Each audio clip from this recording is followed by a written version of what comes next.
Welcome, pilots, back to the briefing room. It is I, your commander. Am I a commander? I guess I am a commander, huh? This is Commander. West Commander. I'm Commander. Newt Commander. You know that guy from, the Harry Potter America? That I'm him. Anyway, welcome back to the briefing room. Back to the channel. Back to finally another review. Oh yes, last time we reviewed ROV Requiem of Vengeance, and I didn't really enjoy that show. When you think about it, when you pay attention to the stuff of that show, it tickles my nerves. And today we will be looking into the next Gundam show, which I'm just gonna spoil it right now. Also tickled my nerves a bit. But unlike the last one, I won't be editing it heavily, right? I will just be talking it. I'll summarize the whole thing, like in broad sense, I guess. I will immediately fail at that in a second, right? I'll try to talk through each episode quickly. I'll just give like a general sense of the thing, how it goes. Maybe I will like touch like some spoilers or whatever, but yeah, it won't be as heavily edited. Like maybe I'll show some clips if it's like relevant, but mostly you're just gonna see me. Hi, how you doing? Yeah, it's gonna be like, if you watch Angry Joe or like Charlie from Moist Critical. Yeah, when they review stuff, it's just them talking. So it's gonna be mostly like that. But don't worry, Ave Maria will still be playing. It's a requirement when I do reviews. Also, just another thing, just to make it clear, I did not engage with any discourse or news of this show. So maybe some of the things that I will be critical about, or things I say, maybe has already been explained by the writer somewhere in some website, or maybe like the larger community has accepted a headcanon or whatever. I didn't. I don't. I didn't engage with any of that. So this is like purely mine. My opinion, and yes, my opinion is the best. Fuck you all. Anyway, this is GQuuuuuX, Bandai's later Gundam series, an alternate universe of the UC series, because oh my goodness, they've been doing a lot of alternate universes with the UC, huh? I'm sure Thunderbolt was not the first one. I think there's like some like very weird ones from before, but I think Thunderbolt is probably the biggest one recently, aside from GQuuuuX, of course. ROV, I think, is also an alternate timeline. I could be wrong. Maybe it's part of the Origin timeline. Origin is also another alternate timeline, but this is the GQuuuuX timeline, right? The GQuuuuX timeline, GQuuuuX. Why is it called GQuuuuX? Why is it called a cuck? I don't understand. Why is it called a cuck? They must have known what cuck meant, right? Right? Yeah, GQuuuuX. It's a show. It's 100% a show. I'll tell you that much, right? It's 100% a show. Let's start off with something which I think nobody has any problems with, right? The music, the opening. The opening's good. I like the opening. Plasma, it's called. The singer, I don't know, but it sounds good, right? And the animation that's placed during the opening, very fun. I like the running part. I don't know why. I just find it mesmerizing. The ending. Who listens to endings? I'm sorry. I don't really remember the endings that much. I don't tend to skip endings of animes. Tend to, not all the time, but tend to. But I know who sings it. Hoshimachi Suisei of Hololive. Hey, Hololive back at it again. This time with Suisei. Like who other has sang like openings or endings? I think Mori Calliope. He's done a couple, I think. And then that, I can't think of anything. I don't watch all of them. I only watch a few of them, and by a few of them, I mean I watch clips. I don't watch streams. But that's basically that for music. Just those two music. Plasma's good. The ending music, I don't even know what it's called. I don't know. Right? Maybe it's good. Who knows? Next up, the designs. What better way to discuss the, I think, controversial designs They are controversial. To me, at the very least, they are controversial.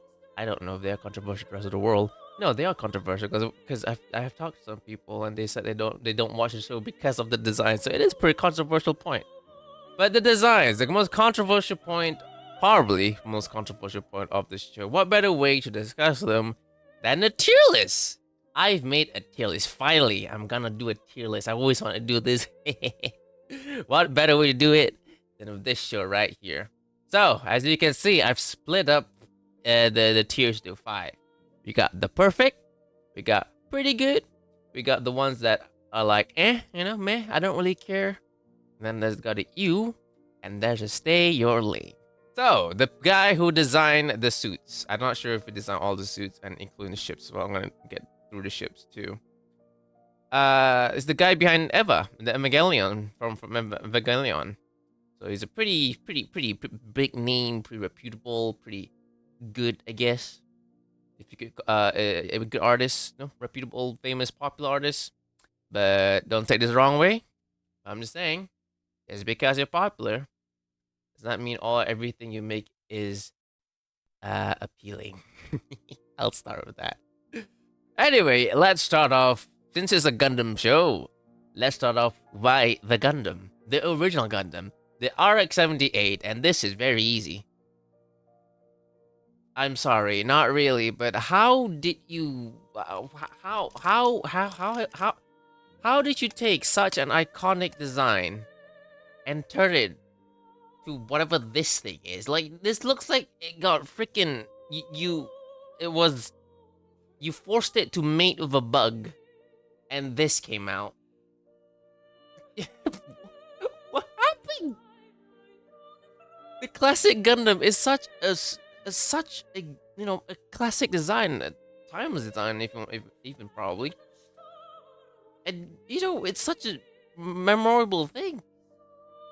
And then you turn it to this. What is this? What happened? Like I don't like the skeletonized part of it, and the face is like, that's the worst part. I think. What happened to the face? Oh my god. Like, why is it so skeletonized? I feel like a lot of like the newer Gundams are all skeletonized for some reason. Like all skinny and skeletonized.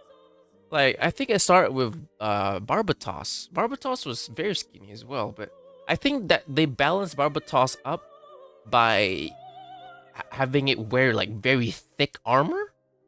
So it balances it out. But after that, after IBO was like Witch of Mercury, I don't even know how I didn't watch that one, so I didn't really watch that one, so I'm not entirely sure how they look like. So I'm just going from like memory from what I've seen from like screenshots and pictures. Ariel is also kind of skinny, and then you have ROV. The Gundam is an actual skeleton, right? Only true ones will know of the original skeleton Gundam. But yeah, the ROV Gundam, the EX Gundam, I think it's called. That's a skeleton. That's straight up a skeleton boy, and looks like they just like kept up with that with this one. This one is pretty skeletonized. If you could, it's pretty obviously skeletonized. Look at it. Like that's like a rib design going here. Yeah, I don't. No, I don't like this. I feel like if you like scrape off the paint, if you scrape off the paint of the original Gundam and you show it to people, I think they could tell. They could immediately guess it's Gundam. I feel like if you do the same with this one, maybe the horn will give up the identity. But if you scrape off the colors of this one, black and white, I feel like it might take people a second to figure out this is supposed to be a Gundam. So yeah, just due to the fact that I'm sorry they butchered the freaking original design into whatever this thing is. It's stay your lane. Next up, the main Gundam, the GQuuuuuX, the Cuck, as I will call it from now on. And I mean, it's a skinny thing. It just goes on. It continues the trend of it just being skinny. And I'm not really into skinny mechs, so I don't like this. I'm not really a fan of it as well. I feel like it's just too busy, you know. There's like so many lines going everywhere. The original Gundam as well. that, yeah, I don't know. I'm not a fan of it. It's so big. It's too skinny. There's so many lines going here and everywhere for me, especially the legs. What is the feet of this thing? How is it standing? I feel like what? How is it supporting its weight? This thing looks like it will just like sink the moment it touch land. It will just sink. Those aren't feet. Those are like knives. Because the fact that this isn't really supposed to like replace. This isn't like a replacement. Like, I mean, they're not replacing the original Gundam of this, but no, this is the supposed to be the original Gundam because this is not replacing the original gun, like the OG design of whatever, right? I'm just gonna use the word replace. I'm not sure what word it is, but I'm gonna use the word replace because this is like its original thing, its own thing, separate thing. I'm just gonna go with you. I don't like it, but I don't think. But again, since it's like its own thing, you. Next up, let's go for Zeon now, the freaking Zaku. You know, at first glance, I thought this was fine until I saw the arms, and I'm just like, why does the proportion look so off? The fingers are so long, the shoulder are this shoulder thing is, it looks small. This one extra small, and then you go down, and then you see a penis sticking out, and a giant ass, and I'm just like, okay. But I guess this is still recognizably a Zaku, I guess. Even if you scrape off the colors, I think people can still tell this is Zaku. Like the hallmark points are there, the mono eye, the L shield, and the spiky shield. It's there. So I don't I don't really like it, but I don't hate it either. So it's this is going on dead in the middle. Meh. I don't really. Next up, let's go to another yeah, let's cover like the original three suits, eh? The original three victory suits. The gun cannon. You know what? Looking at it, I kind of like it. I think it's because it's not skinny. I think the head is a bit too small, but the body, I think the body looks fine. Again, I just don't like skinny mechs, so this speaks to me, I guess. But yeah, I think overall this is fine. The head is a bit too small, but it's not the original gun.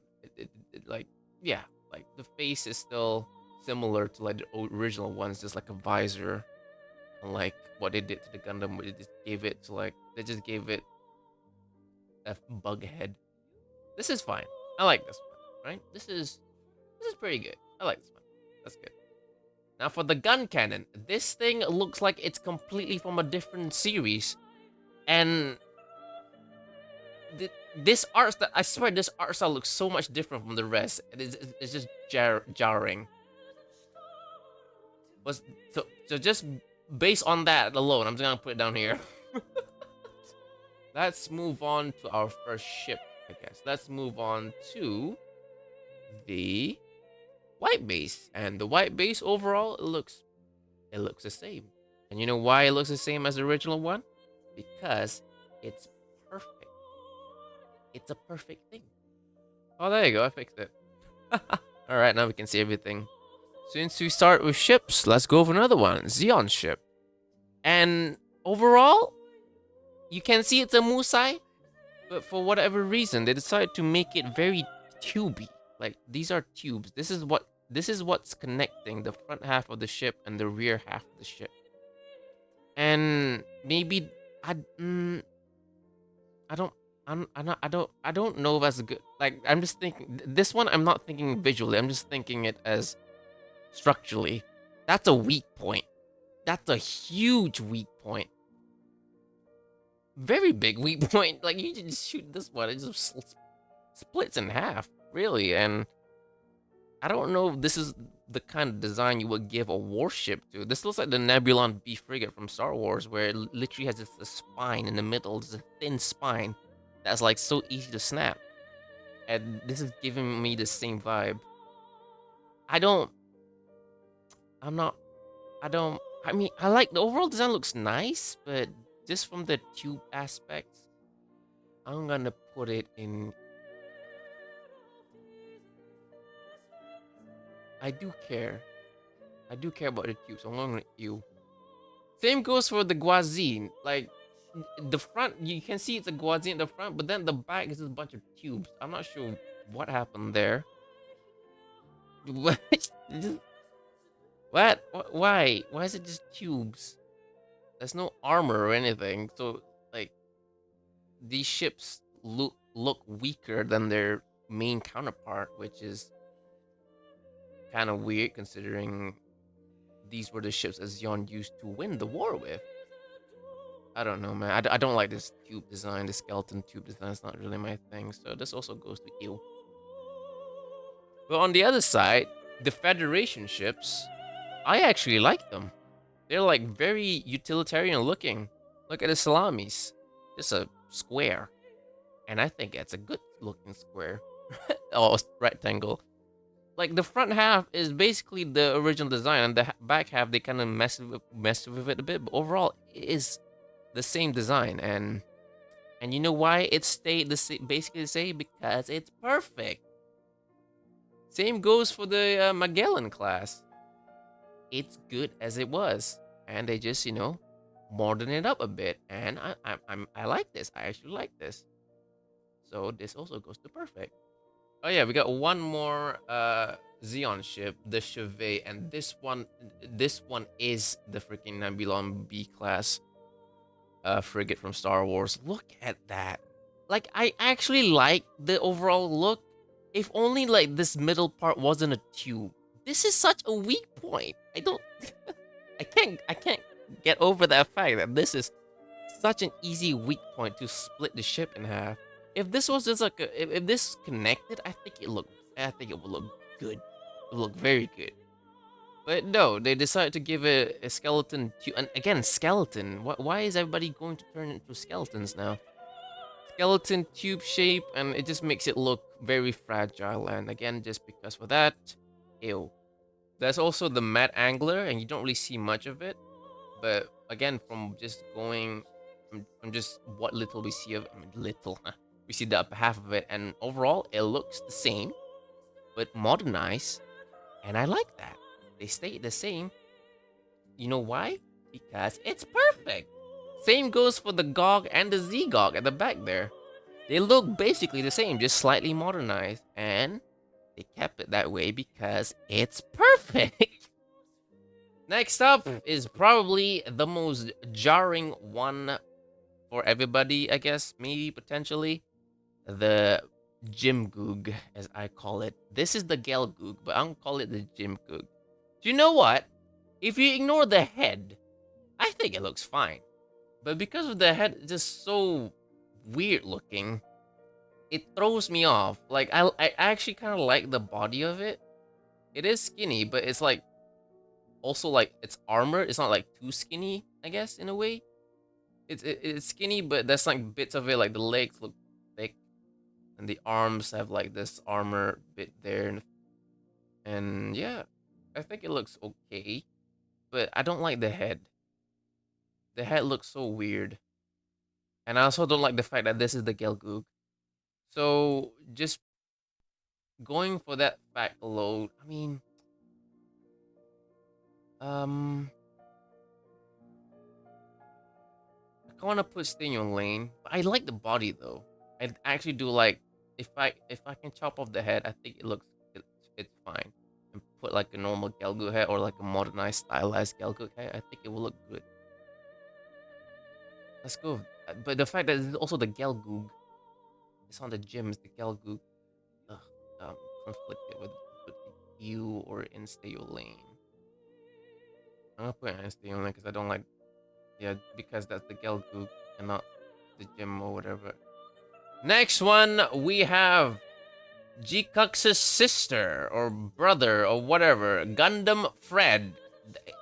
His name is Fred. This is Freddy Fazbear. And yeah, I mean, it's the same as GQuuuuuX, really. I feel like there's too much line, and the head kind of looks like Batman, So I'm not sure what's going on there. Literally looks like a suit, like a Batman Arkham Asylum, Arkham night suit. So yeah, I mean, I kind of like the colors, kind of like the neon bit, but just like the G-Cuck, I feel like there's just too much detail everywhere. So due to that, we go down here. Speaking of Gundam, there's another Gundam. Yes, there's 4 Gundams in this one. This is a Gundam. Yes, because the Gundam got stolen, they made a Gundam from a Jim Cannon or something. And I mean, again, this is the same thing, but the head is now a visor. You know what? I would take. You know what? I like this. You know what? This is an improvement. This goes to I don't care. This is an improvement. This is a big improvement of the original one. This is pretty good, actually. I like that one. The head, the head fixes it. Yeah, yeah, yeah. Next, we got the final Jim base suit, the Jim Light Cannon, and it's basically just the Jim Cannon, but it's got one cannon on it. And again, I like it. I like it. It's slightly thicker, I guess, compared to like the Gundams, and I think yeah, I like it. It's slightly thicker. It's not too skinny, and the head looks nice. The head looks like a Jim. Now all that's left are the actually no, there are still 2 Federation suits. First we got the Hamrabi, which I actually kind of like. Look, like I didn't really I haven't gotten like a good look of it until just now, and I kind of like this actually. Pretty pretty cool. Pretty. It can still tell it's a Hamrabi because it's got the wings thing and the a bit. I guess they reduce the starfish head because maybe it does look kind of weird with the starfish head. So maybe it being like a horn like this actually kind of makes it look pretty sinister, pretty evil looking, pretty like shark. It looks like a shark. Yeah, it looks like a shark, doesn't it? I kind of like this. This is pretty good. Pretty neat. It's a bit. It's a bit. Yeah, it's the original, but they modernize it slightly more than the like for example the white base. So this is pretty good. I like it. I like it. This goes there. Oh yeah, it's the Psycho Gundam. I guess Psycho Gundam is technically a Gundam. I guess so. There's like 5 Gundams. I guess 4 Gundams. I lost count already. Psycho Gundam. You know what? I actually I like it. I like everything except for the feet. This looks like it would sink the moment it takes a step. This thing is. This is a huge thing. Granted, I think it usually just flies around, but if it were to land, I feel like it will literally just sink to the ground because like the pressure points of these things will probably be so big that it'll just like burst to the ground.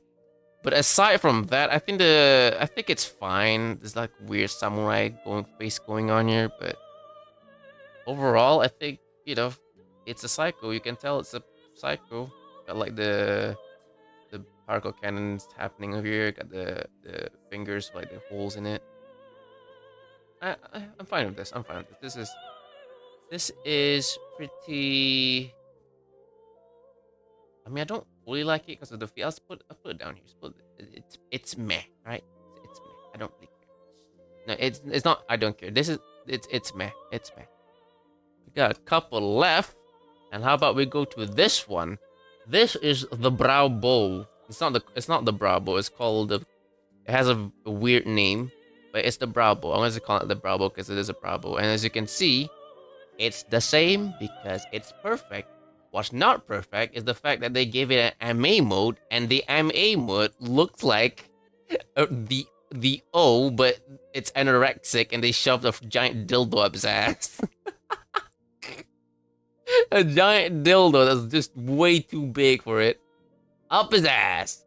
This poor guy right here with his freaking skinny head. What have they done? I don't know. I don't know if this is based off the O or not, but I don't like the MA mode.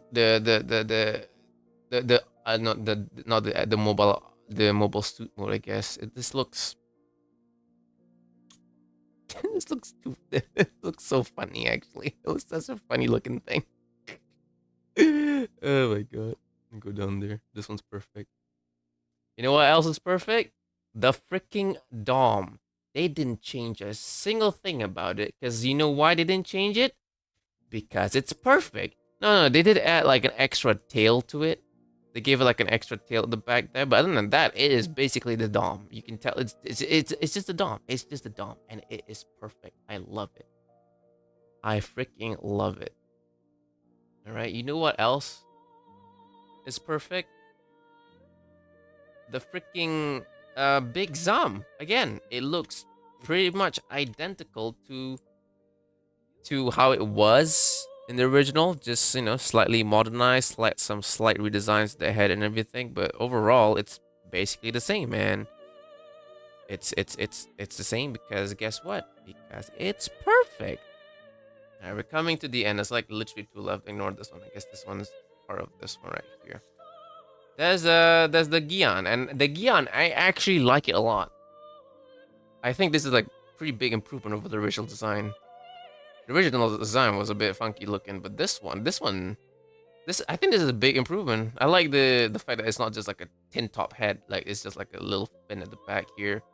It looks like a knight. It actually looks like a knight's armor, and I like it. It's very very nice. I like this redesign. Right, this is probably like the only redesign that I actually like because it is actually pretty good looking. Pretty good looking. I like that one.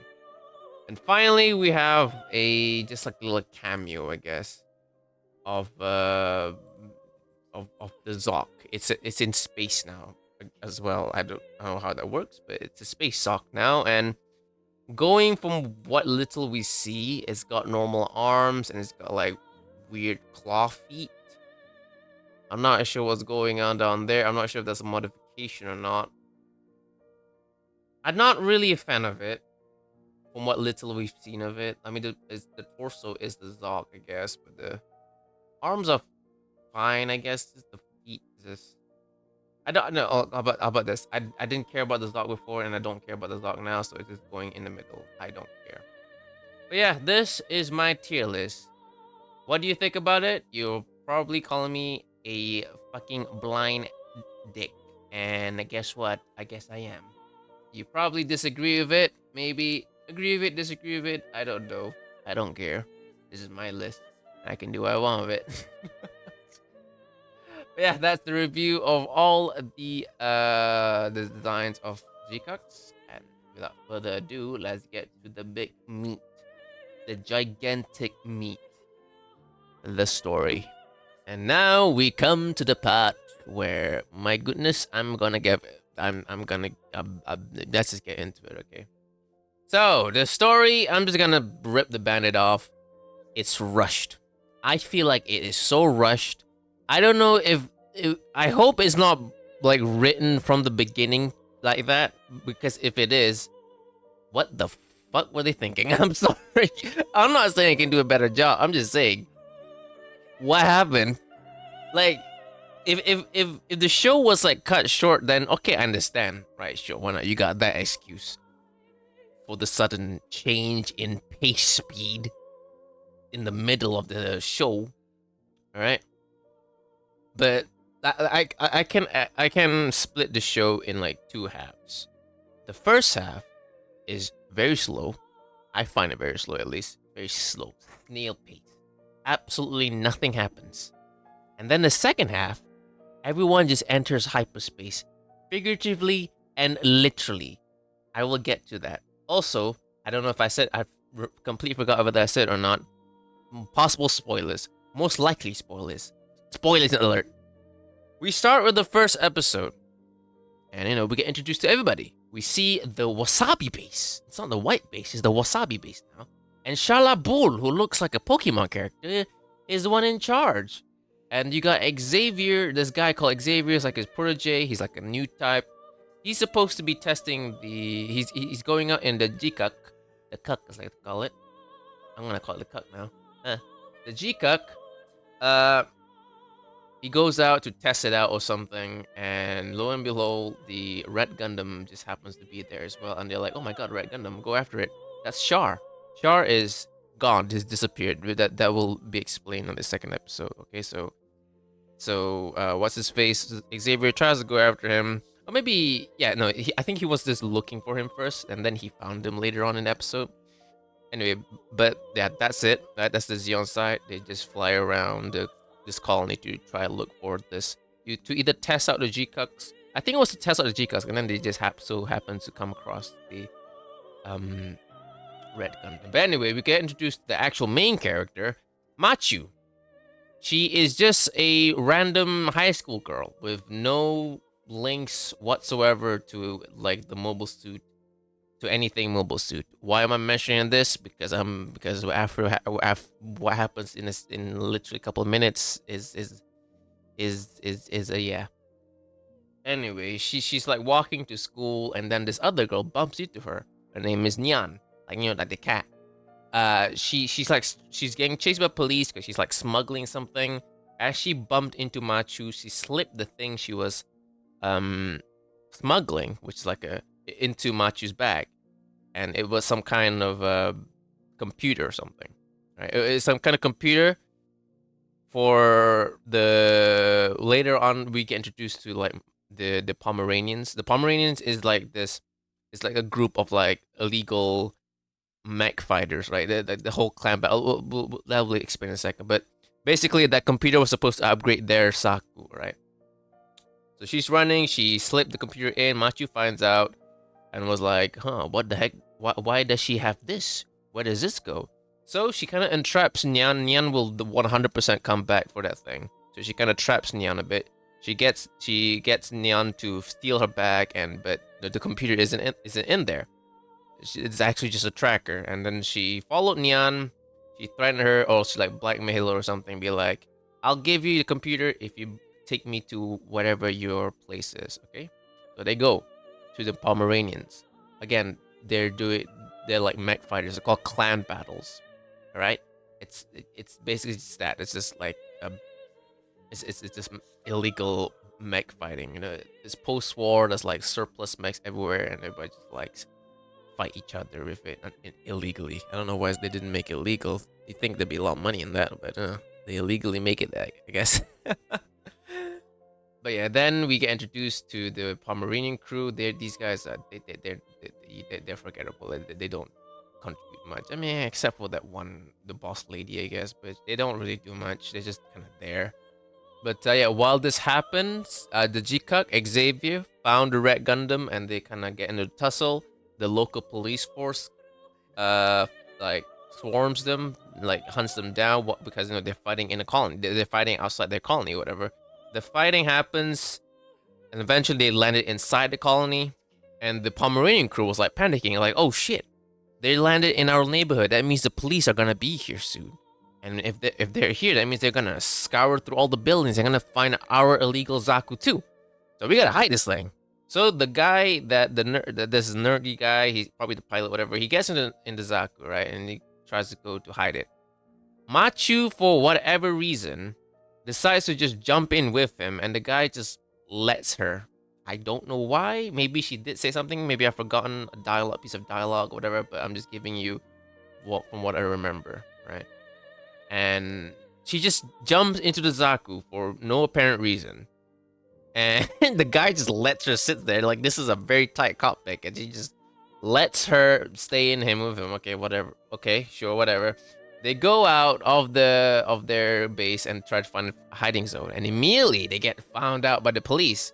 So then a little chase happens, and then finally they got away into the tunnel.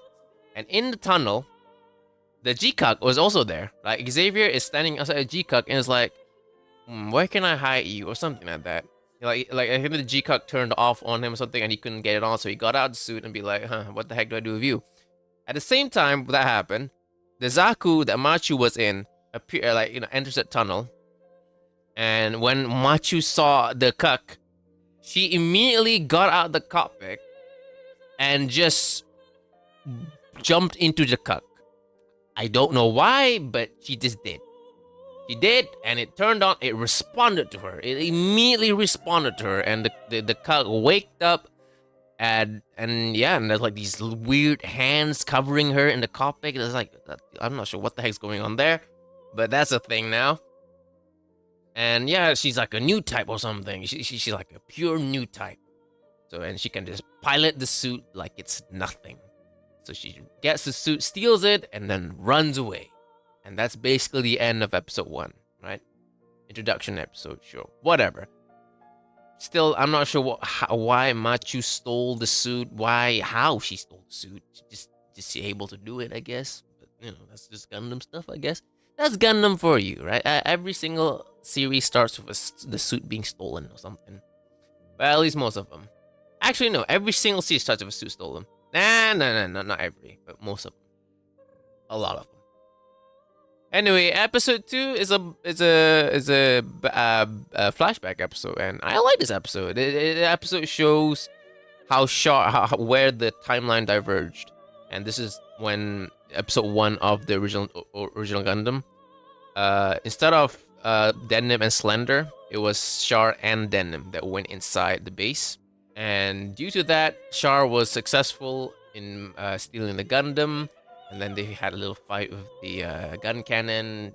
They took that out, and then the Wasabi base or the white base gets taken now. And then, it's now the Wasabi base. And then we go to the end of the 1-year war during the battle of Luna 2. While as the main Zeon force was fighting over there, Char was like sitting back near Granada because the Earth Federation is trying to drop a asteroid on Granada. So Char's like the only one, available to try to stop this thing. And while he was trying to stop it, this he just lit up, and he lit up in like a ball of energy, and he just disappeared. And when that happened, the asteroid also split in half and saving Granada. So this ball of energy thing, this disappearing thing, it's called a Zach Nova, and I'm gonna tell you right now, I don't like it. I really don't like it. I feel like this whole Zach Nova concept. I mean, I was on the fence. I didn't really care much about new types anymore before. Now with this whole Zach Nova thing, I'm just like, yo, these guys are just what? What? I could tolerate them before, but now that they've introduced this concept of Zach Nova, I'm just like, what the. We'll get to that. We'll get to that once I've explained everything, all the episodes. So that's basically episode 2. This is a flashback episode. As episode 3, we left off. We didn't leave off where episode 1 left off. Like, okay, so Machu brings the suit back to the Pomeranians, and the Pomeranians are like taking over the suit for her. And this is episode we also meet the Red Gundam, the pilots of the Red Gundam even. His name is Shuji. He is this broke artist who can't even afford to feed himself, and somehow, some way, he got his hands on this Red Gundam, and he's maintaining it. I don't know how, but maybe later on, later on, possible answer.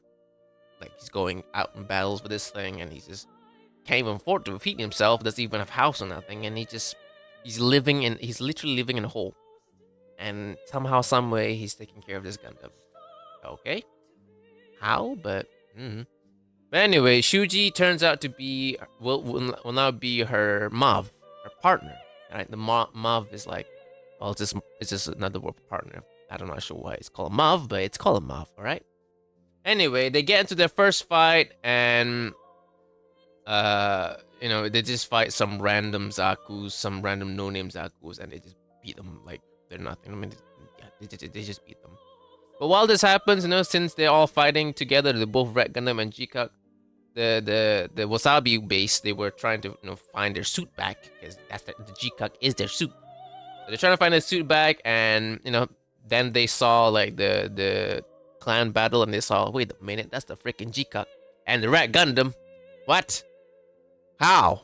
Huh? So from there they start to investigate how to get there, who this is, I guess, where the GQuuuuuX is, I guess. So the next episode. Okay, again, before that, again, this is the, I guess, 3rd episode. Again, nothing substantial happened. Okay, so far, so I mean, it's the 3rd episode, I guess. No, I feel like it was considering the fact that this is only like 12 episodes. I feel like by the 3rd episode, you need to already have the plot moving. For me personally, like even in this episode, not much happened. They just fight some random Zakus. I mean, we get introduced to Shuji, and then the Wasabi base is trying to find their suit again, but again, nothing substantial. Other than that, nothing substantial happened. This is the third episode of a 12 episode series. The second episode was a complete. I'm not saying a waste of time, but it is technically kind of a waste of time. Again, for a series with 12 episodes, but we get to that when we get to that. I want to talk about this whole series, like, as a whole, like, right now. But let's just go through each episode first, and then, so everybody's, up and running, I guess, with us. Anyway, the fourth episode, we finally get a villain. Oh my god, an important, powerful villain. She's this Federation ace pilot that has killed 100 people during the 1-year war. And she wants to kill the Gundam because the Gundam's the reason why the Federation lost the war. And guess what happens to her? She fucking dies. She just dies in this episode. She immediately dies in this episode, right? She goes to fight the red Gundam in her GQuuuuuX, right? She's using the magnetic coding. It's basically magnetic coding, right? I don't know why they give it longer, complicated name, but it's basically just magnetic coding. And she's using a special move, and it's just like she's hooking onto the suit with like a rope, and she's like spinning around it while shooting, whatever. Okay. But little did she know, Shuji is a freaking new type, and he just anticipated her move and just kills her. She dies.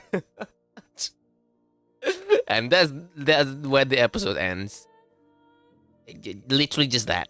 Just this rando one-use villain, and she just dies. You thought like things were ramping up, but no, she's dead. Like nothing happens. Basically, on a whole, nothing happens. It's just like a single episode thing. We're in the fourth episode now. We got 8 episodes left. Okay. Fifth episode, basically the same as the fourth episode. We get introduced to the remains of the TriStars. They're now called the binaries, right? Marsh left. He became, I'm not sure what. He just left with a woman or something. I don't know. So the remaining 2, they're now, they also got kicked out of the Zeon military. Why? We don't know. They just were. For some reason, they kicked both of these 3 of these aces out. Don't know why. They just did. Fuck, who knows why, right? They just did, right? They need to be in this episode, right? They need to be in this episode, but they can't be affiliated with Zeon. So let's just have them kick them out of Zeon, right? Let's just move on. They're now junkers, right? The remaining 2 TriStars are junkers, but they fight on the side. So this episode, Shuji is also sick, and Nyan, Machu, and everything. They're like talking to each other, like, "Oh, what do you want to do? Where do you want to go in the future?" Oh, and then they basically all said they don't want to go to the Earth or whatever. Maybe not Nyan, but Shuji wants to go to the Earth, and Machu's like, she has the hearts for Shuji. So she's like, yeah, let's go to Earth together. So let's collect money together, all right? Let's everybody collect money. Let's do this clan battle thing until we can buy ourselves a ship and just fly wherever we want to fly. Right? Nice dream, right? But then along the way, Xavier finally got caught up with Machu. Like he found Machu, like, aha, there you are. Where's my suit? All right, and Machu's like, I didn't steal your suit. Oh, really? Xavier said, okay. If you didn't steal my suit, then in the next fight, he knows that the next fight is coming. The suit, the cut should come out, right? If you're not the pilot, we'll see. So they waited for the fight to happen, and guess what? The cut came out with Shuji. Shuji was sick. He's sick. He's like out of his mind, but he's going out there, and the cut is with him. And guess who's piloting it? It's Nyan. Nyan pilots the suit. Somehow, some way, she pilots the suit. And she just knows how to do it. I don't know how. This random girl that's been smuggling for her entire life or something, she's just able to get into a fucking prototype suit, one-of-a-kind prototype suit. It's not one-of-a-kind, actually, but we'll get to that when we get to that. This prototype suit, and she's just able to pilot it. But when the fight starts with the binaries, Shuji, again, he was out of it, and Nyan, she's just like kind of dawdling around, right? I guess she can't pilot it, but she can pilot it. She can pilot it, but she don't know how to fight. Until Shuji gets hit, and then Nyan gets freaking angry. She gets so angry that the suit responds to her, and she just becomes God and kills both of them. Kills both the remaining Tri-Stars. One of them gets split in half. The other one got his Dom's suit head chopped off, decapitated. And that's the objective of clan battle, is to like cut off the head of your opponent, of the suit, not the actual head of the pilot, and that's considered a win. But for whatever reason, when she cut the head off of the remaining TriStar, I forget which one, the guy just blows up. What the fuck? He just blows up. Okay, right. He's dead now. Again, that's the 5th episode. We're like almost halfway through the show, and nothing has happened yet. We are basically halfway through the show, and nothing has happened yet, right? Nothing big. There's no big plot going on. Nothing's happened. 6th episode is when things should when things are starting to kick off a bit, right? That's when they give the plot ball a little tap, right? Cassilia is making her first appearance since the 1-year war, right? Ever since the 1-year war ended, she and Garen, they're basically trying to kill each other. So they're setting up this whole Xeon Civil War thing, which sounds way fucking cooler than what we've had for the last 5 episodes. But yeah, whatever. So Cassilia is coming to the colony. She's trying to build up her forces. Like there's like a ship manufacturer inside 6, and she's trying to get them to back her. But while this is happening, people, it's a big deal. Like it's a public thing that Cassilia is coming to Site 6. So, there are people trying to kill her. Xavier, he's a Cassilia guy. So he's like kind of running around looking for like Garen's guys or anything. Right? And he's suspecting Shala. Because Shala, he doesn't know whether Shala is a Garen guy or not. So Shala was a bit of a suspicious character. But, he didn't, he's not involved yet. Anyway, at the same time, we go to Earth, and at Earth, we meet Bask Arms, the guy from Zeta, one of the big bats of Zeta. He's like the second in command in Titans. He's there, and he's with this other Zeta character. I forgot his name, but he's like Rosamia's brother thing. I forgot his name, but yeah, he's here as well, and he and this new Rosamia, I guess, the Rosamia replacement. I forgot her name. It's like Murasami Dew or something. I don't know. I just remembered that she's a furry because she she wears like a wolf nozzle on her face or something. It's just freaking weird. But anyway, she's a furry, and Bass orders him and a freaking the furry girl to like go to Site 6 under the guise of being in a clan battle to assassinate Cassilia, right? And they go, and that's the last time we see Bask. Literally, one of the bigger characters in Zeta, at least the bigger antagonist, one of the antagonists in Zeta, the freaking what do you call that? The second in command of Titans, and he just gets like 2 minutes of screen time over here, and he just dips. We don't see him like ever again. He's just gone. He's just gone. He's never in the series again. But anyway, yeah, they all start moving their stuff. We see like this Psycho Gundam being transported in like a air conditioner box or something, and yeah, like it's just a big setup for the next episode, I guess. Oh yeah, Cassilia, she appears at the last freaking second of the episode. Okay, whatever. It's just a build-up episode. Okay, sure, why not? Okay, we are finally getting the ball rolling. It's a very small roll, but it's rolling. Okay. 7th episode. Oh wait, no, before that.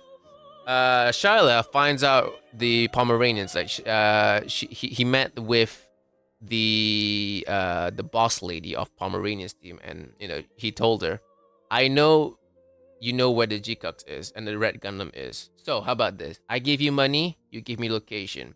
And she was like, "Oh, okay, yeah, sure, why not? I'll take the money." But along the way, Machu finds out, and she's like, "Oh my god, we gotta get out of here." So that's the next episode. The next episode, what's it? Last episode? I don't know, it's either the last episode or this episode, 7th episode, where Machu, Nyan, and Shuji was like planning to escape. Machu was going to steal the money. I think this is time skip. Actually, before the last episode, I think that's a bit of a time skip. I think they played like a little like montage of them fighting or whatever. But Yeah, there's a bit of a time skip, I guess. There's a brief one. But anyway, Machu goes to steal the remaining money they need to buy a boat, and in the next clan battle, Neon will be the one to pilot the cup. I'm not sure why Neon couldn't do it. Maybe I think, yeah, I don't know why Neon was to pilot the cup, but she did. But anyway, yeah, they are scheduled to fight the Titans. Basically, they're not called the Titans, but it's the Titans. They're scheduled to fight the Titans, but apparently in the last second, the location got changed to inside the colony. Right? And this is because they're trying to kill Cassilia. They can't really kill her when they're outside the thing, so they did some backdoor shenanigans, and they got the place to be changed to inside the colony. And so they deployed, the freaking Psycho Gundam makes its appearance, the Hamrabi and everything. They deploy, and the Red Gundam and GQuuuuuX comes out. And when when the Psycho Gundam activates, that gave the Red Gundam reacted to it, and the freaking furry girl went insane, and this ghost tried to kill him. Tried to kill the Red Gundam. So the GQuuuuuX and Red Gundam, they had to like a little fight with the Psycho Gundam, but they ultimately ran away. They hid under the bridge, and while they were hiding under this bridge, Shuji just lit up. He just starts flying. He lit up, and he just like he Zack Nova'd. He Zack Nova'd right inside the colony, right in front of Neon. If you remember what I said about the Zack Nova, right? That thing, this is the same thing that what happened to Char. This same thing blew up an asteroid into two. This thing is happening inside a colony, in front of a girl. In front of a girl, I guess. And at the end of the Zack Nova, everything is fine. She's completely fine. The colony is fine. That was a giant hole, but it wasn't big enough to puncture the outside hull. This is lucky enough. So when Shuji disappears, the freaking furry girl went absolutely ballistic, and the freaking Psycho Gundam turns to a Titan. It just starts, like, all its body armor just starts flying off it. Now it's like a skinny boy, like with like burning hot internals or whatever. And she's just like going crazy, just shooting everything she sees. She's going crazy. And then she starts walking towards freaking Cassilia, and she starts climbing the building like an actual Titan. But before she could kill Cassilia, freaking Xavier comes to save her. He's in a Gyan now. He protects her with the shield. Oh, he fights off the freaking Psycho Gundam a bit, and then Charlotte Bull finally appears in the Bravo. It's not called a Bravo, but it's a Bravo. It's got a weird name, and it can also transform into a skinny. it can transform to the anorexic the O. And he basically just kills. He just slaps the brother character, the Hamrabi guy, and furry girl also dies. And after that, maybe not after, maybe during it, I forget. But Machu links up with Nyan, and she was like, "Hey, I got the money. Where's Shuji?" Then Nyan told him Shuji disappeared. She's like, "Well, what do you mean she disappeared? He disappeared." And then I'm not sure what exactly happened, but she jumped into she jumped. I think she blamed the yeah. I think she blamed the what do you call that? I think this was before this furry girl got killed. This was during when she went ballistic. She blames the Psycho Gundam for that. So she got into her suit and tries to fight the Psycho Gundam, and I think not much really happened. I believe, I think she got slapped away or something like that. But eventually, Psycho Gundam gets killed, everything, and Machu gets captured by Shalabu. And Neon, on the other hand, she herself got captured by Xavier. And at this point, Xavier was committed to Cassilia, so he's taking Cassilia now. So Nyan follows Xavier with Castilia, and they went off back to Granada, while the Jikuk and Machu got dragged back into the Wasabi base, and that's the 7th episode. Okay, sure, right? Finally, like halfway through the show is when you decided to actually give us a plot that has like big meaning, I guess, like a world changing thing. That's usually what Gundam shows are, right? A world changing event. Took them half the freaking series to do it, but alright, they did it finally. Now they got like 5 episodes left to wrap all that up. Congrats. Good luck. 8th episode. The first half is a flashback. Right? We basically see like an extended version of like when the asteroid drop was happening at Granada, right? Char went in with Tok 1 and Dimitri.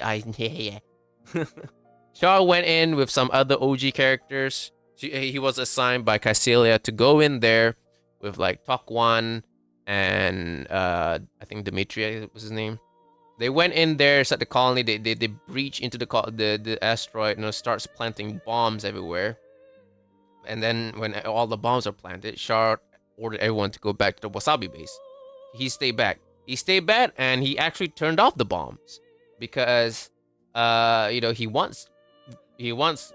still wants to get revenge on the Zabi family. So, if this lands on Granada, this could kill Cassilia, or this could set their plans back a bit or whatever.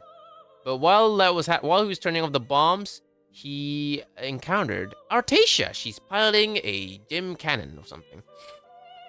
I don't know. He gets the little tussle with her, and then they separated. While that happens, Char gets stuck in a hole somewhere. And when that happened, he Zack Nova'd, and he blew up the freaking asteroid in half. And then that's basically the first half of the show. Second half of the show, we follow Nyan. Nyan is now with Cassilia. She's with the Cassilia forces. She's now part of their military or something. Oh no, like Xavier's just bringing her around or whatever. But she's wearing this uniform. She's basically part of one of them now. I mean, I guess she's got nowhere to go, so yeah, I guess she just joins them. So here we get introduced to Freddy Fazbear, and Xavier had like a bunch of friends. Like they're trying to find a pilot for Freddy Fazbear here, and there were 2 pilots before Xavier. Both of them are dead. They all like there's 4 of them. Xavier, this other dude, and like 2 of their friends. Like these guys are like all friends, but 2 of them died.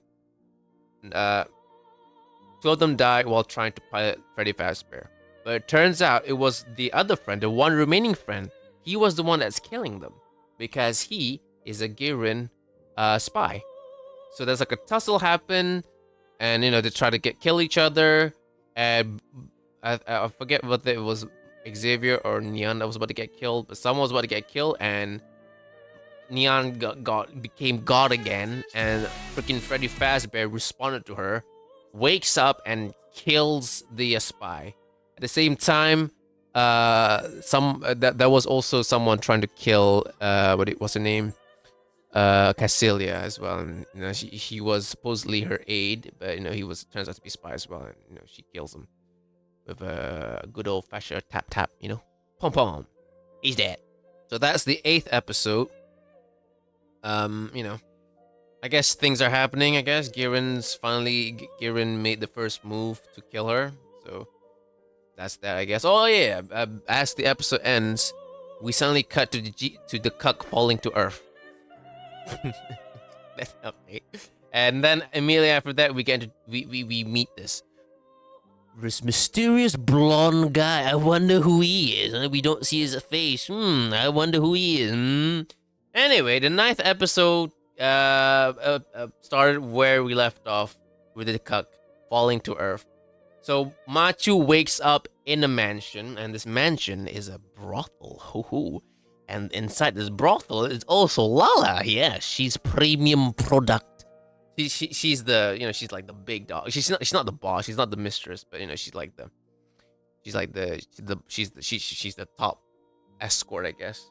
So she's got some pull, and so she used some of those pull, some of those strings to ask the guy in charge who owns the brothel to to take care of Machu, right? So Machu's story was how she ended up there, why she was fallen to earth. Like, okay, so when she was in the Wasabi base, she was talking to Shyla, and Shyla was talking about a rose, the Elmeth, and it wasn't supposed to exist in this universe, but it does. And Shyla is looking for it. I don't remember exactly how he find out. He knows about. Maybe it was Shar told him about it, but I don't know. He knows that this thing that's not supposed to exist here, in exists. So now they're trying to find it. I don't know. They know it exists, but they don't know where it is. Okay, maybe they said something and I just forgotten. But I'm just gonna give you this like gist of it. I guess gist of the episodes. Again, just a reminder. But anyway, yeah, he tells Machu the story or whatever, and then eventually she gets put back into her cell.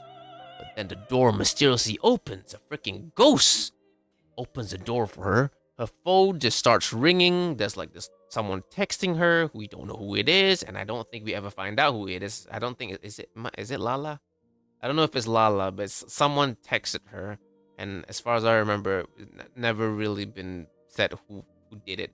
Who texted her to tell her to get out, to run? Who hacked the base, the Wasabi base, to allow her to get out?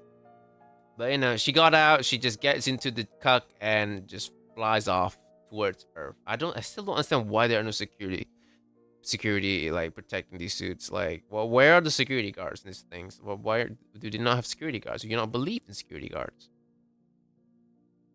Then we cut to the cut falling to Earth again, and while falling to Earth, it's completely fine. Like I say, this space use suit, the suit that looks like it can only function in space because it doesn't even exactly have feet, just falls onto the atmosphere completely fine. Re-entry completely fine. It was all fine.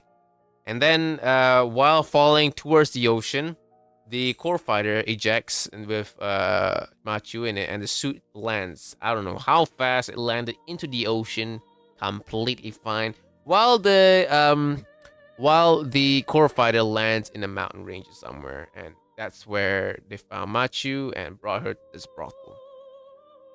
But anyway, after that, she goes on to talk to Lala. Machu goes to talk to Lala about stuff, and eventually Lala said something about, I know someone in red was supposed to pick me up, but he hasn't. Right? And then, I don't know, they talk about some stuff, I guess. I don't remember. But later that night, they're trying to, Machu wants to escape, and, she drags Lala with her. They set like a fire, like there was like a fire, the whole place was burning down, whatever. And she drags Lala to come with her. Right? Because she's the rose or whatever. But we get then they ran to the core fighter. It's just there. They didn't recover or anything. Just left it out in the open. They didn't try to like put it in like garage or sell it. They just left the freaking core fighter out in the open. Okay, whatever. I guess maybe the guy is already rich enough. He doesn't need the money from a prototype core fighter thingy. All right, who cares about that? But the core fighter is just there, easy, like anybody can take it. So Machu gets in the fighter and be like, Lala, come on. Lala was like, no, I'm staying. And so the core fighter activates and then just flies away into the ocean and reattaches to the GQuuuuuX. The GQuuuuuX is there. The GQuuuuuX is there next to the Elmeth, the thing that's not supposed to exist in this universe. What? How is it here? But yeah, the freaking core fighter somehow, some way reattaches itself to the cuck. Don't know how, but it just did it somehow. And then when the cuck goes back to the surface, Wasabi base is there. It's there and it's ready to. They were waiting for her, so they collected her, and they also collected the Elmeth, the thing that's not supposed to be existing. That's the 9th episode. We got like 3 episodes left. Honestly, by this time in any other series, we should be coming to like the penultimate stuff. We already are like on the way to like the penultimate climax, but we're still building up to that. We are still building up to that. No, no. Next episode, we just skipped straight to that. Just skipped to the climax or the before the pre-climax, I guess. The pre-cum. Anyway, 10th episode. We start with Shala telling Machu's story about him getting stuck in space. You know, he went to Jupiter to collect helium, and something bad happened. The crew died or whatever, and he was about to kill himself. And but before before he killed himself, he had this like solo moment of himself. He thought about the war that's happening in the Earth sphere and was like, man, this shit sucks. And he was about to kill himself. But then the ship reactivated, and he went back to Earth sphere.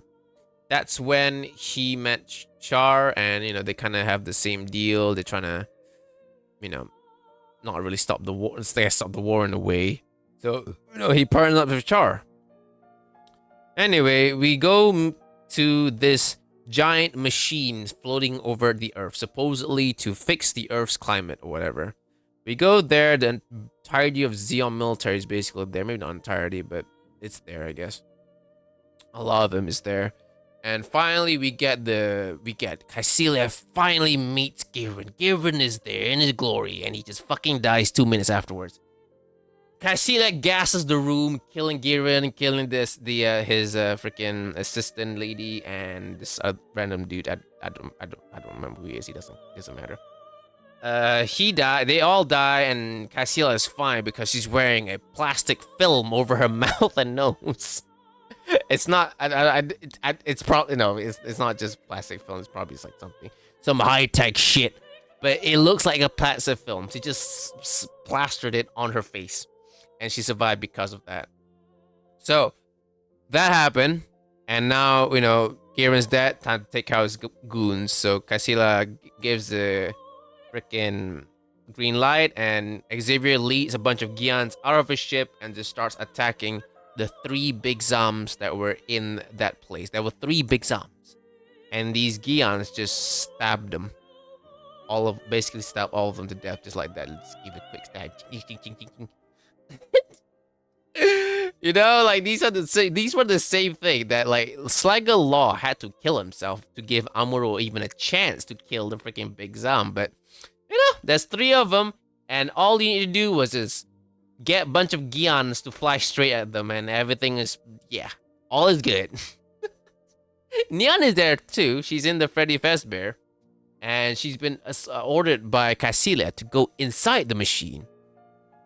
She goes to inside the machine, and in the middle is the Elmith.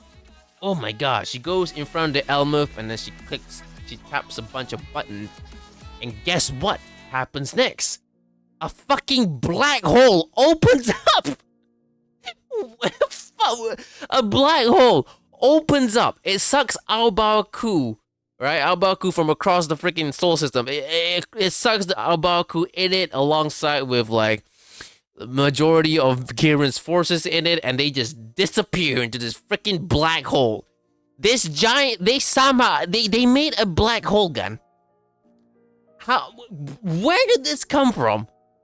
Like, before all this, we went from clan battles to, like a civil war thing happening. And then suddenly we just have a fucking black hole gun. Where did this come from? This was never teased or whatever. It just appears.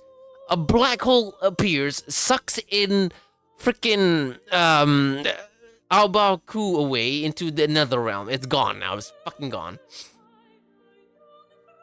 Right, and that's where the episode ends. It's a beautiful moment. Like, let's get around the visuals when the black hole happened was very beautiful. It's very much eye candy. But what the fuck? Where did the black hole gun come from? We'll get to that. We'll just give a run around. We'll just give a rundown. We'll just a quick. I went through all the episodes. Let's give a quick summary first before I start ripping into it. I've already started ripping into it. Anyway. That's the 10th episode. We got 2 episodes left. And it's fucking black hole gun. Okay. 11th episode. we left off. We continue where we left off. Right? Neon was like, "All right, black hole 1 done. Time to open a black hole number 2. I'm gonna aim it towards Earth now." I don't know why she just. I don't know why. Maybe she said it. I've completely forgotten at this point. I don't want to watch it again. I just can't be bothered with. Oh god. Anyway, she now decides to opens up a black hole on Earth. I think Celia ordered her as well, maybe to open up a black hole on Earth, maybe. But before she could do that, Machu comes in to stop her. Whoa! The Wasabi base was with the what was at the place. Like they were like waiting around as well. So anyway, yeah, when shit kick the bucket, Wasabi with the Shalabu went out along with Machu. Anyway, Machu stops Nyan, and they got a little fight, a little tussle, right? And at the same time, Xavier also fights Shalia. Fight Shalia, because Shalia now reveals his true intentions, right? His true intention is he also wants to kill Cassilia because he wants the future to be new types only, for new types only, Anyway, that's that. They fight while that happens, and then back to the freaking black hole gun. Neon gets kicked away, and then Machu looks at the Elmeth. All right, she gets a gun out. She aims at the freaking computer of the cuck. She shoots it, and the cuck just got more powerful. That's right. If your computer is slow, you want a better computer, buy a gun and shoot it. It'll improve infinitely. All right? Not only did she not get death from shooting a gun in an enclosed space, a very small space, she shot the freaking computer of the cuck, and the cuck went overdrive. Not full overdrive. The full overdrive is in the last episode, which is the next episode. This is the second last episode. Anyway, when half overdrive, 4 small black holes appear at like the joints of the suit, and she goes to rip the Elmeth away from the black hole gun, and she did it. So, and when she did it, there was like a little explosion, and she just went flying into the. Into some random direction, right? She wakes up, and then in front of her she sees Shuji. He's like a ghost. What the fuck? He's a ghost? And then he like kind of goes to one direction, and Machu gets out the cuck and just follows her. And then we go to this like stage room, like this freaking stage room. Go to the stage room, then the mysterious blonde guy is like floating around it, and then suddenly Cassilia appears behind him. From where? I don't know, but she just appears behind him. And she's like, I know who you are, Shar. You caused all this. Oh yeah, he's Shar. Oh my god, what a big surprise. The guy's Shar. What? It's Shar. Or anyway, she's like, there you are, Shar. You're the cause of all this or something like that. I don't know. I'm not sure why. I don't remember the exact words, but whatever the words were, it was enough for her to want to kill him. She goes to try to shoot him with her gun, and then suddenly, out of nowhere, Machu falls in from the sky. She falls in space. Like, how? Like, the sound effect was like glass breaking, and she's like screaming while she's falling. I'm like, oh! She lands head first on the stage. After falling in space, full force. Don't know why, don't know how, but she just somehow achieved gravity while in space for a split second. And then when she landed head first, you could see like the glass like floating around her, so there is no gravity. Somehow, some way, she just fell, whatever. She fell, landed head first, completely fine. Freddy Fazbear comes bursting in through the fucking wall, and Shar grabs Machu for some reason and jumps down this random hole. I don't know why there's a hole in this like stage room. There's a random hole.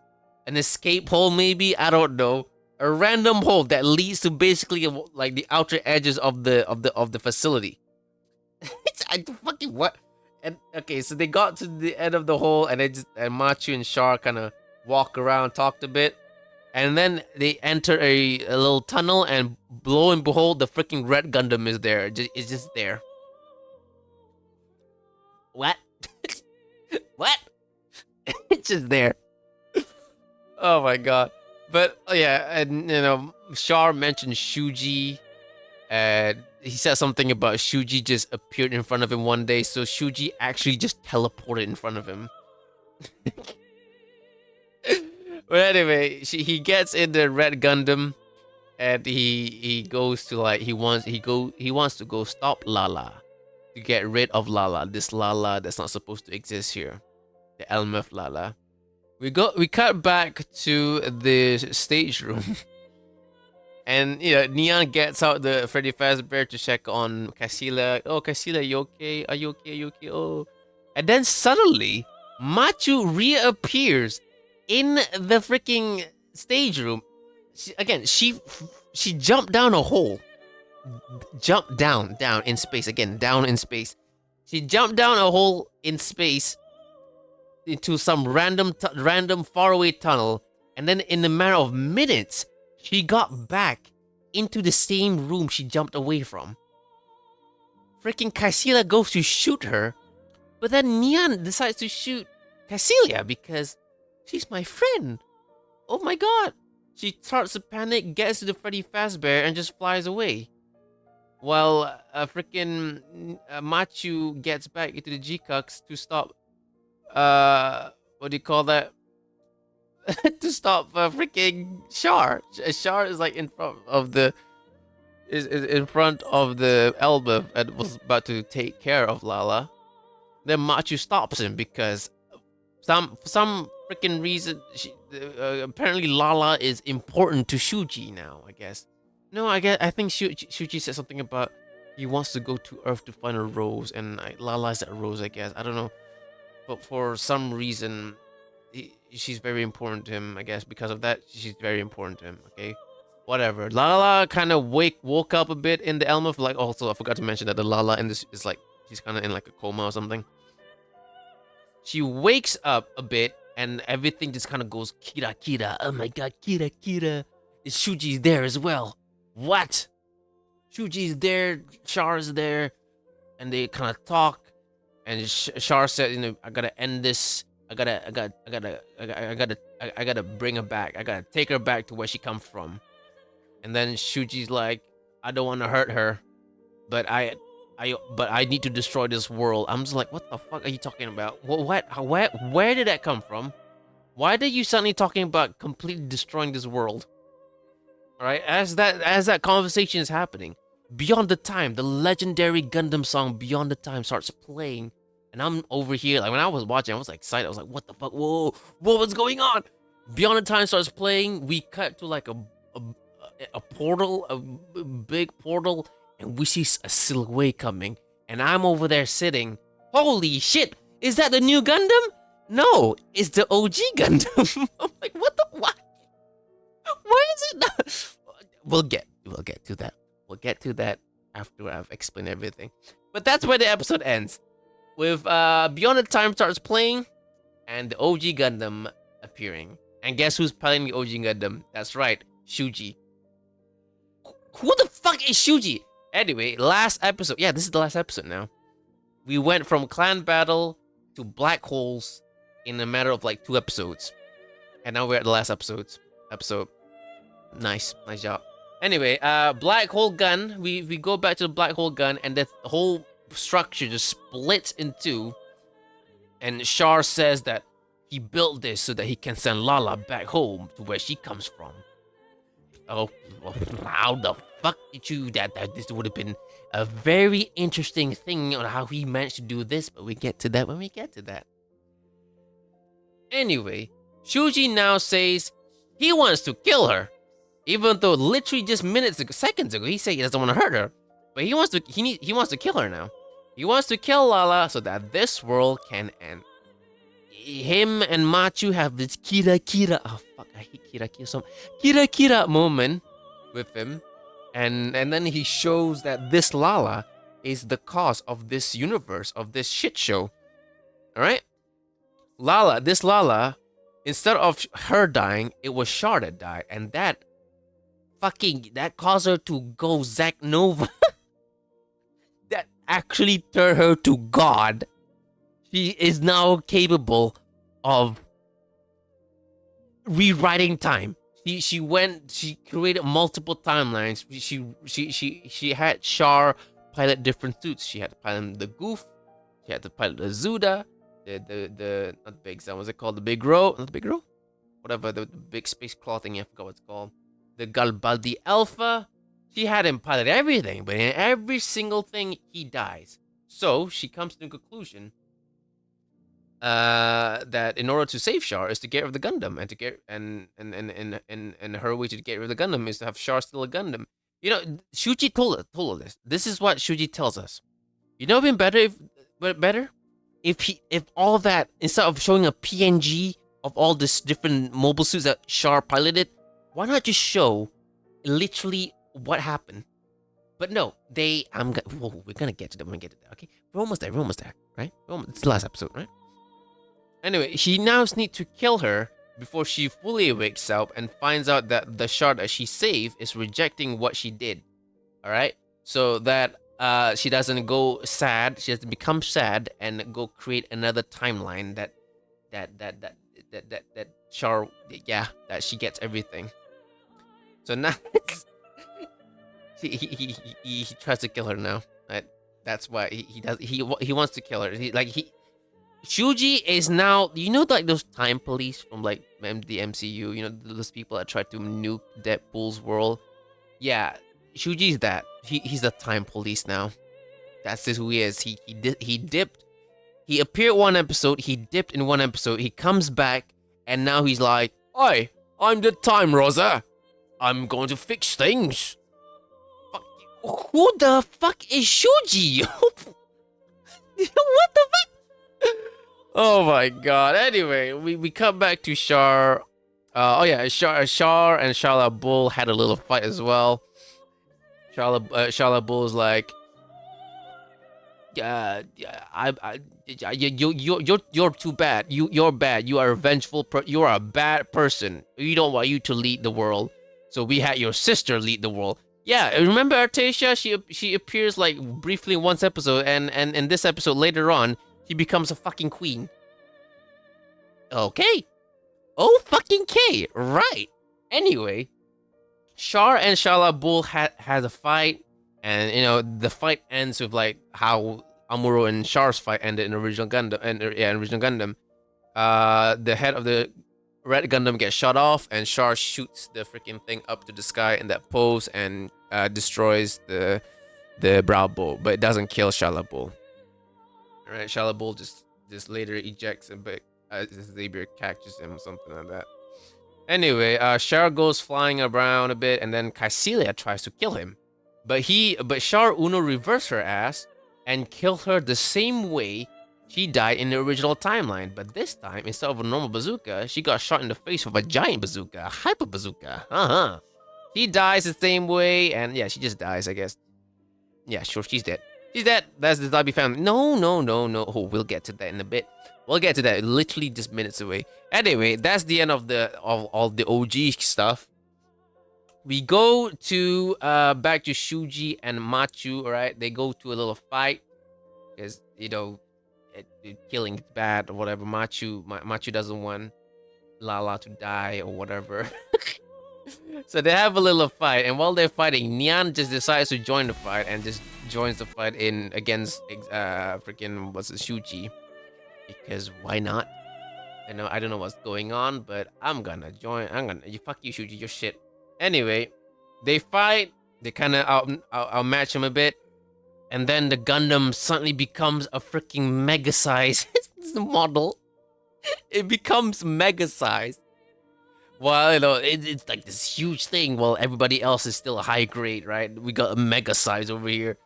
It becomes mega size. It catches Freddy Fazbear in his hands, like fully in his hands. Freddy Fazbear is caught in his hands, crushes it, but somehow, some way, Neon ejected and flew off, right? And she's never seen it again until the end of the episode. She ejected somehow, and then he goes to kill Lala with a giant saber beam saber. But what do you call that? Machu gets in front of the beam saber, and then the freaking GQuuuuuX spawns again. The black holes again. The freaking black holes reappear on the freaking around the GQuuuuuX, and it protects the suit, protects the Elmuth. And during this moment, they went. They had a Kira moment. Oh my god, you know. Machu goes talk to Shuji about everything, and Shuji says, "I have to kill her, man. She's gonna start another timeline if I don't kill her." You know, and as all this is happening, you know, the freaking GQuuuuuX turns to a freaking Eva. The mouth opens and everything, and just starts pushing against the mega-sized Gundam. And then while they were Kira, Shuji hears Amuro's voice, and Amuro says, "I don't want to see Lala get stabbed by the Gundam again." And then Shuji just says he just loves Machu, kisses her, and we go back to the real world, and Machu is going to like her beam saber has now increased to the size of God, and she she chops the heads off of the Gundam, and it just fucking dies. Poof, it gone. Ooh, bow, it gone. It's dead. Right? He chops the head off of the mega-sized Gundam, like, because, you know, that's what you do in a clan battle. Oh my god, clan battle still relevant in this last episode. What the fuck? Anyway, Lala wakes up or something, and another black hole appears, and she disappears into it.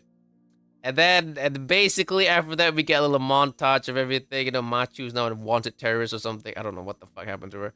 But yeah, we briefly see the Pomeranian crew did now have a Zoc in space or something. I'm like, what the fuck? Anyway, we then see Artasia ascending to queendom. Okay, fucking, where did this come from? What? How? What? She's now the Queen of Zeon now.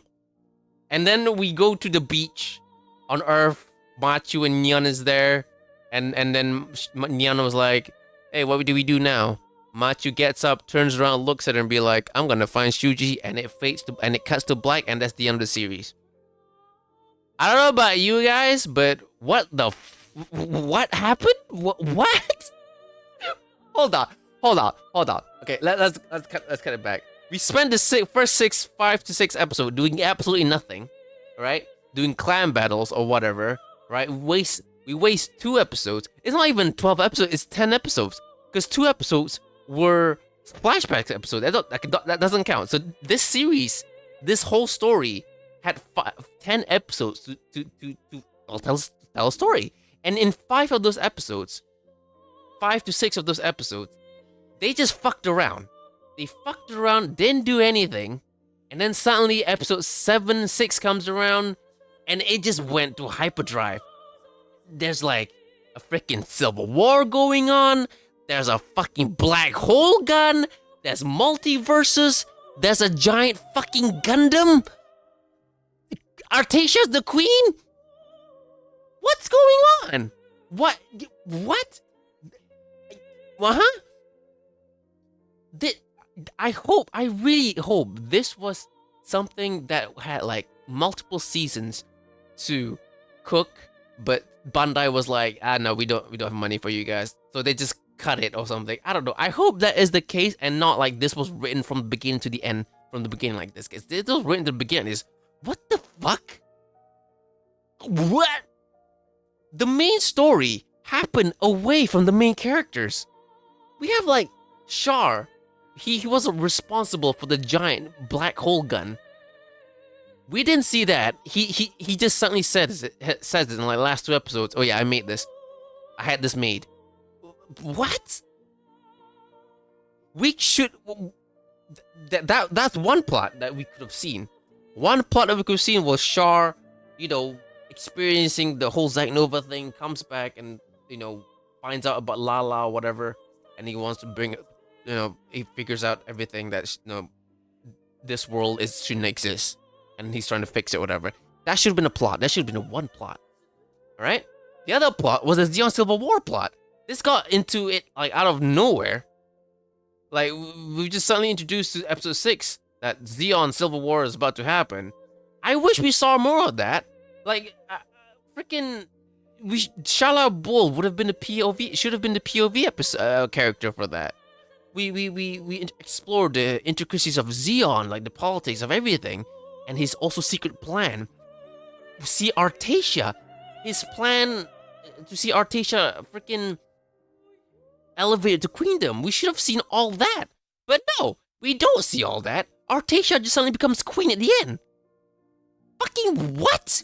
Where did that come from? And then there's Shuji. Who the fuck is Shuji? He appears one episode, dips in the next episode, comes back, and he's the fucking time police. How? What? Was he always like that? Who the fuck is this guy? Why is he the chosen one or something? Like, what the fuck? Why? What? Where did this come from? Where did this come from? Why did he suddenly become the Marvel time police? What? Fucking what? This came out of nowhere. Absolute nowhere. Like, Shuji's whole deal should have been replaced with Amuro. Like, I'm not kidding. When they played Beyond the Time, that should have been the new Gundam. That really should have been the new Gundam. Right? Maybe not, maybe not to give, like, the explanation of what happened to Amuro and Char at CCA, at the end of CCA, right? Maybe give us, like, a possible thing that happened, the possible outcome, not outcome, a possible thing that happened to Amuro and Char. Like, maybe they Zack Nova it there, and fucking Zack Nova, man. Anyway, they Zack Nova it there, and they get trapped. They get trapped in the time stream, and there they meet Lala. And at the beginning, it was hard. They were rough. It was rough trying to get along, but oh no, since they're trapped there, they had nowhere to go. Over time, they made up. Had a big happy family together, or whatever, right? And then one day the portal opens because of Lala or whatever, like because of this whole thing that's happening, the black hole gun or whatever. A portal opens. Shuji, whatever, fucking, Amuro, the new Gundam was still fine at the end of CCA, basically fine. So he appears through it, and maybe with Char as well. I don't know. Maybe they've combined, all three of them combined to a deity or something. I don't fucking know, man. But something like that. If we're gonna go to this level of supernaturalism, sure, why not? Amuro, Lala, and Char. When they finally got together, they become. Is that what Shuji is supposed to be? He's supposed to be an amalgamation of them. What? Maybe he is supposed to be that. I don't know, but they become this freaking time deity being, omnipresent being, or whatever, right? And then they appear outside. This door opens one day, and they just peer through it. Maybe it's a way out or whatever. And they peer through it. They go through it, and they see like this world still at war, and they're like, "Oh man, we don't want this world to go down the way we did. We don't want this world to happen to us. It's a different world, but they're going down the same route. So we gotta stop this." And that's it. I feel like that should have been what happened, but no, we got Shuji. He just appears. "I'm the time police now, hey. Hey, get down. It's illegal to do time. To advance the future. It's illegal. Let's change the past, it was illegal. Right? Get down, girl." He just appears and just becomes a time god. What? I don't understand. I just don't understand what the fuck happened in this show. Like, what? Don't get me wrong. The first few episodes got me hooked, man. I was like, oh fuck, this is pretty cool. But the longer it went on, I was like, when is the main plot gonna start? And it just kept on going, and when the main plot was supposedly started, it just went fucking hog wild. Hyperspace speed.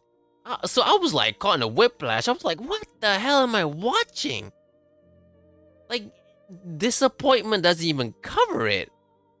This is just such a big missed opportunity. One giant missed opportunity to like do a lot of cool things, but instead of cool things, they went with confusing things. Confusing. Oh yeah, the whole black hole technology. How they they only started like weaponizing new types in the 1 Year War, so that's like 6 months, right? Throughout in June of the 1 Year War. So in 6 months, they achieved freaking teleportation, right? With Char of Zach Novaing. And then 6 years later, fucking black holes now. Oh, what? How fast the technology advanced in this one? Like what? It took the normal UC timeline 20 years to achieve freaking unicorn. 20 years. They did all this in like 6. They did beyond unicorn in 6 years. Freaking black holes, teleportation, multiverse jumping. What? How? What? Are they trying to turn Gundam into like freaking Marvel? Like honestly, like what's going on here? I don't know what's going on, man. This show unironically made me not like new types. Like I'm not kidding.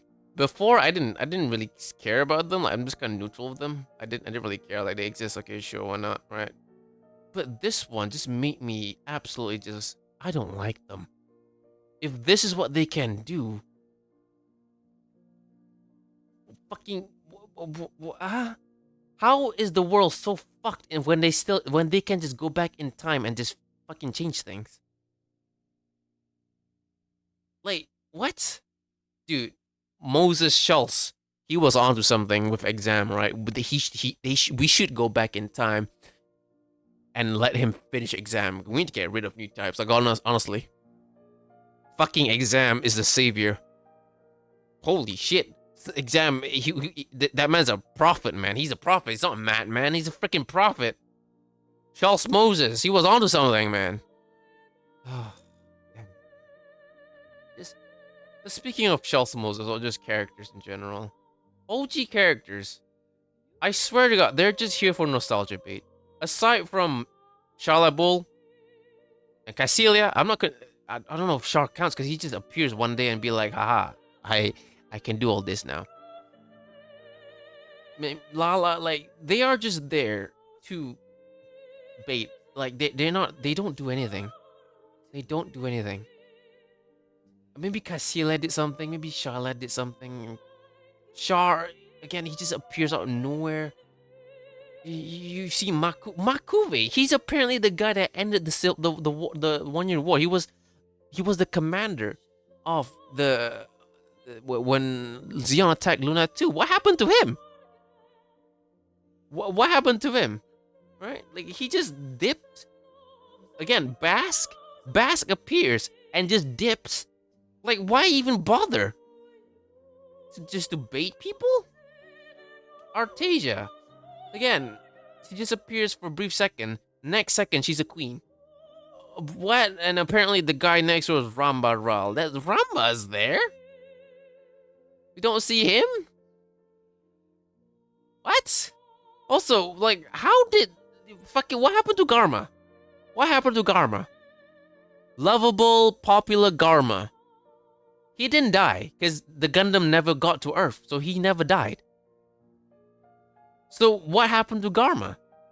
Did Shalabul kill him? Why would Zeon just bend their asses over for Artesia when Garma was like all the shit? Everyone loved him. And they just threw that out for Artesia. No resistance whatsoever. Everybody just accepts Artesia, the queen now. You...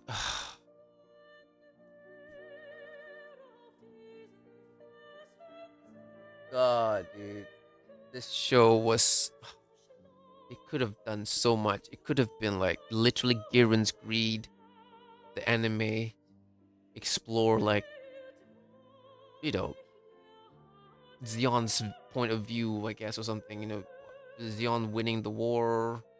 Then we see what happens, how they won the war, or what happens afterwards. But we get this. We get a bunch of kids fighting random people, and for half the series, and then in the final half, the latter half, these kids are now teleporting across the multiverse, and it can spawn black holes at will. I don't know. I don't know I don't know what happened. I really don't know what happened here. I I honestly just disappointment doesn't cover it. This is such a big missed opportunity. It's so disappointing. I basically got everything I want to say out. Really, just what the fuck happened? I don't even know what happened. Like they're doing this like season 2 bait. I'm gonna find Shuji. I don't know if I want a season 2 of this thing. I don't know if I will watch it because this shit is just so fucking out there.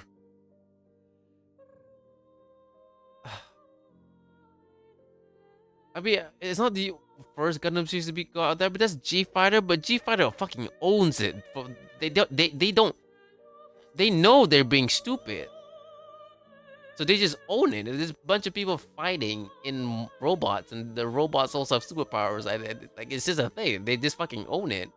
But this one, they're trying to make it serious. Fucking time jumping and all this. I'm just like, fucking supernatural powers, normal freaking Zack Novaing and all that, and it's just I don't know. I don't like it. I don't think I'm not sure I'm on board with this. When I was doing watch along streams episode, the final episode, my rating was disappointment out of 10, and it's still disappointment out of 10. This could have been something real special, but it turned into black holes. I don't know what to say anymore. Thanks for joining, everybody. That's me. That's that. Got Discord if you want to talk. It's there. It's kind of quiet, but it's there. Got stream games on, kind of 5 times a week, basically. And yeah, that's pretty much it, really. I hope I didn't forget anything. Maybe I'll make a part 2 if I forget something. But yeah, that's me. Until next time, pilots, take care. Keep on fighting the Earth people. Actually fight them. Fuck them. And while you do fight them, please remember that do not die.